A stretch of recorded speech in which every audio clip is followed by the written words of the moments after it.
नमस्कार मित्रांनो, आज क्रांतिज्योती सावित्रीबाई फुले यांचा जन्मदिवस म्हणजेच जयंती। त्यानिमित्त सावित्रीबाई फुले पुणे विद्यापीठाने छान पद्धतीने सुशोभीकरण आणि त्यांच्या जीवनावरील चित्रपट उलगडण्याचा प्रयत्न केलेला आहे। तो शिल्पाद्वारे आपण बघणारच आहोत। तत्पूर्वी आपण आजच्या ह्या कार्यक्रमाचे आयोजन, त्या अंतर्गत प्रमुख उपस्थिती म्हणजे शिवसेना उपनेत्या आणि विधान भवनाच्या उपसभापती नीलमताई गोरे यांची उपस्थिती लाभणार आहेत। थोड्याच वेळात त्यांची उपस्थिती होईल। तुम्ही बघू शकता की ह्या कार्यक्रमासाठी खूप सारी गर्दी जमलेली आहे। तिकडे चर्चा करताना कुलगुरू, उपकुलगुरू, त्याचबरोबर संपूर्ण विद्यापीठाचे अधिकारी, कर्मचारी, शिक्षकेतर कर्मचारी आणि संपूर्ण विद्यापीठाचे विद्यार्थी सगळे इथे जमलेले आहेत। असा आगळा वेगळा सोहळा हा पार पडणार आहे। तर नीलमताई गोरे यांचे आगमन झालेले आहेत। विद्यापीठाचे कुलगुरू आणि उपकुलगुरू त्यांचे पुष्पगुच्छ देऊन स्वागत करीत आहेत।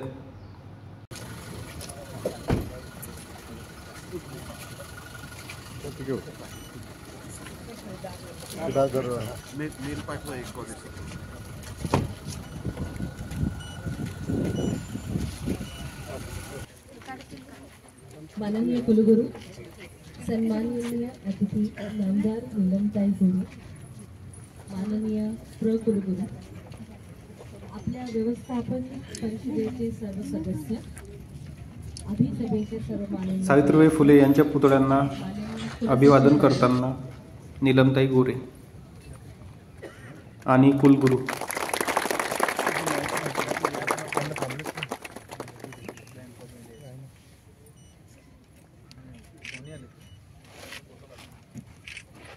तुम्ही बघू शकता की मुख्य इमारत संपूर्ण भरली आहे। श्रोते ऐकण्यासाठी उत्सुक आहेत। थोड्याच वेळात नीलमताई गोरे ह्या इथे येतील। त्यानंतर मित्रांनो, आपण बघू ह्या कार्यक्रमाचे औचित्य साधून जे सावित्रीबाई फुले यांच्या पुतळ्यापाशी गार्डन आहे ते किती चांगल्या पद्धतीने सुशोभित केले आहे।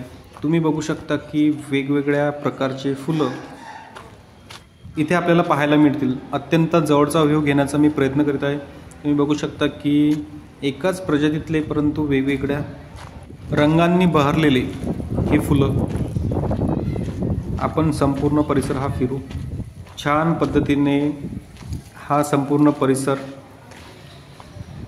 हिरवागच्च झाला आहे आणि वेगवेगळ्या फवारे तिथे लावण्यात आलेले आहे पाणी देण्यासाठी आणि मस्त असं वातावरण तुम्ही बघू शकता की खूप साऱ्या फुलांनी हे नटलेलं आहे संपूर्ण परिसर। मित्रांनो, एक दिवस वेळ काढून नक्की या, संपूर्ण परिसर फिरा। सावित्रीबाई फुले पुणे विद्यापीठ जेमतेम 400च्या आसपास एकरचा हा कॅम्पस अत्यंत विविधतेने नटलेला आहे। मस्त मस्त गोष्टी तुम्हाला बघायला मिळतील। कधी कधी मोरसुद्धा मागच्या बाजूनं आपल्याला इथे आढळून येतात। इथलं ह्या गार्डनचं मुख्य आकर्षण तुम्ही बघू शकता की हे झाड आता सुशोभीकरणात अडथळा जरी आला तरी हे झाड कापण्यात आलेलं नाही। जसं तसं ते झाड ठेवलं आणि त्याच अडथळ्यात ते सुशोभीकरण केलं। म्हणजे तुम्ही बघू शकता की अत्यंत संवेदनशीलतेचा हा नमुना। नाहीतर हे झाड काढून आपल्याला सुशोभीकरण करता आलं असतं, परंतु ते झाड तसंच ठेवून त्याच्या फांद्या मुळ्या जिकडे जातील तिकडे जाऊ देऊन ते सुशोभीकरण करण्यात येत आहे। वेगवेगळे फुलं मस्त बहरत आहे। छोटे छोटे रोपटे खूप छान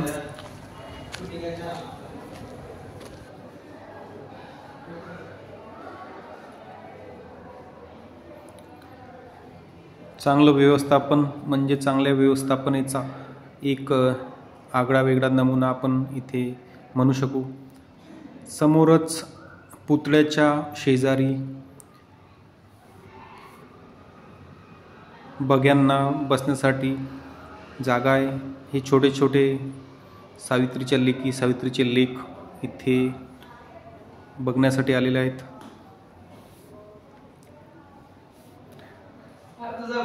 अनेक विविध फुलं, झाडं इथे जे आपल्याला आजही परिचित नाही असे झाडं आज इथे दिसतात. हा जवळून पूर्ण व्ह्यू घेण्याचा प्रयत्न. तर आपण जाऊ आता छायाचित्रांकडे, म्हणजे ज्या छायाचित्रांमधून क्रांतिज्योती सावित्रीबाई फुले यांचा संपूर्ण जीवनपट उलगडण्याचा प्रयत्न केला आहे. तुम्ही बघू शकता की काव्य फुले, क्रांतिज्योती सावित्रीबाई फुले यांचा जन्म, वडील खंडोबा नेवसे पाटील, आई लक्ष्मीबाई नेवसे, हे संपूर्ण छायाचित्र. शूद्रांना सांगण्याजोगा शिक्षण मार्ग हा शिक्षणाने मनुष्यत्व पशुत्व हाटते पहा. त्यानंतर सावित्री ज्योतिराव विवाह प्रसंग तुम्ही बघू शकता की हा चित्राच्या माध्यमातून ह्यामध्ये दाखवण्याचा प्रयत्न केला आहे. सावित्रीबाईंचे शिक्षण. ज्योतिराव सावित्रीबाईंना शिक्षण देताना, घरी शिकवताना.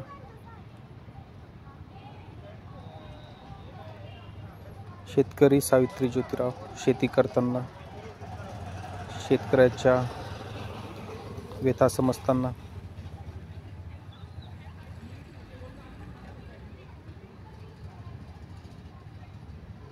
एक एक छायाचित्राच्या माध्यमातून हा सगळा जीवनपट उलगडण्याचा प्रयत्न. उद्योगपती ज्योतिराव सावित्री, एक चांगले उद्योजकही होते ज्योतिराव.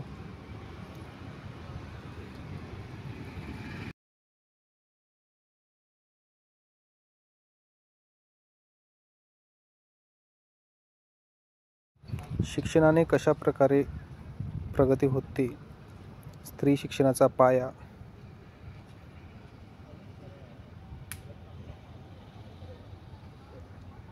पाण्याची विहीर खोली करून दिली त्यांच्या घरातील, तो प्रसंग. असे अनेक अनेक प्रसंग. दत्तकपुत्र यशवंत, त्यांना दत्तक घेण्याचा प्रसंग. तुम्ही आरामात हे सगळं बघू शकता. चॅनल सबस्क्राईब करायला विसरू नका. असेच नवनवीन व्हिडिओ घेऊन तुमच्यासमोर मी येतोच. बालिका शिक्षण, पहिली शाळेचा हा प्रसंग आहे. पहिली शाळा भिडेवाड्यात 1 जानेवारी 1848ला त्यांनी उघडली होती. त्यानंतर सावित्री ज्योतिराव सत्कार, त्यांना सत्कार देण्यात आला होता, तो सत्काराचा प्रसंग. आपण संपूर्ण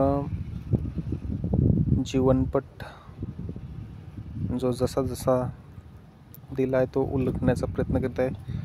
त्यांनी लिहिलेले काव्य फुले हा ग्रंथ, काव्यग्रंथ म्हणजे काव्यसंग्रह, नाभिकांचा संप घडून आणला होता, त्याबद्दल माहिती.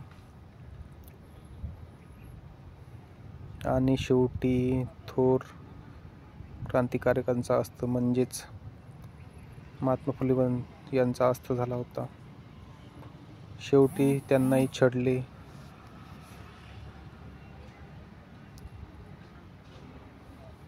या समाजवाद्यांनी.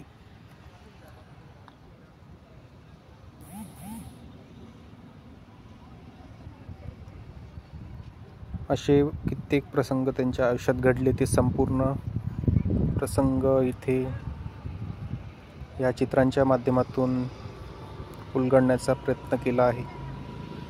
संपूर्ण व्हिडिओ बघा आणि एक एक प्रसंग बघा.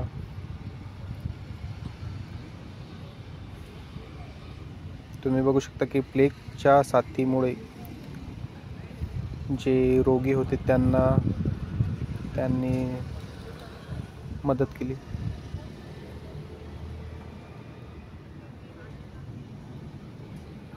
अशा प्रकारे हे क्रांतिज्योती सावित्रीबाई फुले. आणि शेवटी एक मार्मिक दिलाय की मी सावित्री, मी स्वतः शिकली, इतरांना शिकवायला भाग पाडले, परंतु तुम्ही कोण, तुम्ही काय करताय. सर्व असं एक आरसा इथे लावण्यात आलेला आहे. या बघा.